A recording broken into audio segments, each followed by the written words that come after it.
Have you ever watched someone else's life move forward and felt your own standing still? Have you ever worked hard, tried your best, and still felt small the moment you saw someone doing what you do, only faster, louder, and with more applause? Have you ever felt ashamed of that feeling and then felt worse for feeling ashamed? If you have felt this, then this story is for you. Because jealousy does not visit weak people. It visits people who care deeply but have forgotten to look at what is already growing in their own garden. In a small hillside town where the mornings came in cool and slow, there lived a young woman named Nina. She was 26 years old and ran a small bakery from the front room of her home. Her bread was made early, before the rest of the street woke.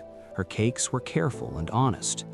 Neighbors said her pastries tasted like something a grandmother would make, simple, warm, and never showing off. Nina loved her work, or at least she used to. One spring, a young woman named Sara moved into the house 2 doors down. Sara was cheerful and energetic. She also baked. Within weeks, she had set up a small table outside her gate, selling colorful cakes decorated with flowers and bright icing. People stopped to look, then to buy, then to tell others. By the end of the month, there was often a small line outside Sara's gate on weekend mornings. Nina watched from her window. At first, she told herself it was nothing. The town was big enough for 2 bakers. But then a customer who had bought Nina's bread for years came in one morning and said, almost kindly, "Have you seen what Sara is doing with her window display? You should try something like that." Nina smiled and said thank you, but something tightened inside her chest and did not loosen. From that week on, Nina began watching Sara the way a person watches weather, constantly, anxiously looking for signs. She noticed when Sara's line grew longer. She listened when people talked about Sara's new lemon cake at the market. She bought one of Sara's pastries herself one afternoon, telling herself it was research, and sat alone in her kitchen picking it apart with a fork, looking for the reason people preferred it. She did not find one. That made it worse. She began changing her own recipes, not because she wanted to, but because she feared staying still. She tried new decorations. She stayed up late testing flavors she did not even like. Her mother came by one Thursday morning, sat at the kitchen table, and watched Nina scrape an entire batch of biscuits into the bin. She said gently, "Nina, your bread was never missing anything. Why are you looking for what is wrong with it?" Nina said nothing, but her hands stayed busy because stopping felt dangerous. Some weeks later, tired and confused, Nina took a long walk to the edge of town where the old allotments ran along the hillside. She sat on a low stone wall and watched an elderly man named Mr. Ray move quietly between 2 trees at the far end of his plot. He had been tending that garden for 30 years. One tree was tall and wide, its branches already full. The other was shorter, younger looking, its branches thin but reaching. Nina watched him water the smaller tree with the same patience he gave the large one. She came closer and asked, "Which one is better?" Mr. Ray looked up slowly. He was not surprised by the question. He said, "What do you mean by better?" Nina thought, "Which one gives more?" Mr. Ray set down his can.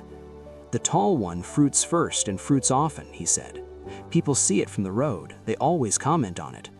He paused. "But this smaller one, her fruit is denser, sweeter. It takes 3 more years than the other. Every season I nearly gave up on her." He touched one of the thin branches gently. "I'm glad I did not." Nina looked at both trees. She asked, "Did the small tree ever try to grow like the tall one?" Mr. Ray smiled. "Trees do not try to grow like other trees. They only know how to grow like themselves." He picked up his watering can again and said quietly, "The tree that watches the other tree grow will forget to grow itself." Nina walked home slowly. The words did not fix everything at once. That is not how things like this work. But something shifted. That evening, she did not look out the window towards Sara's gate. She sat at her own table and wrote down what she actually loved about her baking. Not what needed to change, not what was missing, but what was already true. She wrote, "The smell of bread at 5 in the morning. The way a customer's face changed when the first bite was warm. The old woman on the corner who had eaten her almond cake every Friday for 2 years and always said it tasted like her mother's kitchen. She read the list twice. She had not thought about any of these things in weeks. The next morning, she made her bread the old way. No new recipe, no borrowed decoration, just the loaf she had always made, the one her hands knew by heart. She did not check Sara's gate. She did not compare her window to Sara's window. She simply worked.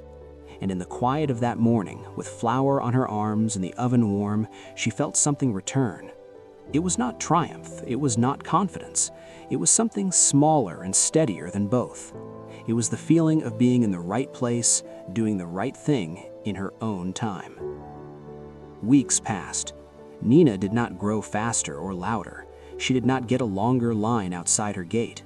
But the people who had always come to her kept coming, and slowly new ones came too. Not because of a display or a competition, but because something in the bread felt real. One morning, a young girl about 10 years old bought a small roll and ate it standing at the door. She looked up at Nina and said, "This tastes like it took a long time to make." Nina smiled and said, "It did." The girl nodded seriously and walked away. Nina stood in the doorway for a long moment. She thought of the smaller tree. She thought of 3 more years. She went back inside and started the next batch. She and Sara eventually became neighbors in the true sense, waving across the street, occasionally trading ingredients. Nina realized Sara was never her rival. She had only been a mirror that Nina had looked into too long, mistaking someone else's reflection for her own. So, my friend, who are you watching right now? Whose progress is sitting in your chest like a stone you cannot name? Remember this: someone else's growth is not evidence of your failure. Their season is not your season. Their fruit is not your fruit. You were not meant to grow at their pace or in their direction. Tend your own garden. Water your own roots. Trust your own time. Because the life that is meant for you cannot be built by watching someone else's. It can only be built by showing up quietly and completely to your own.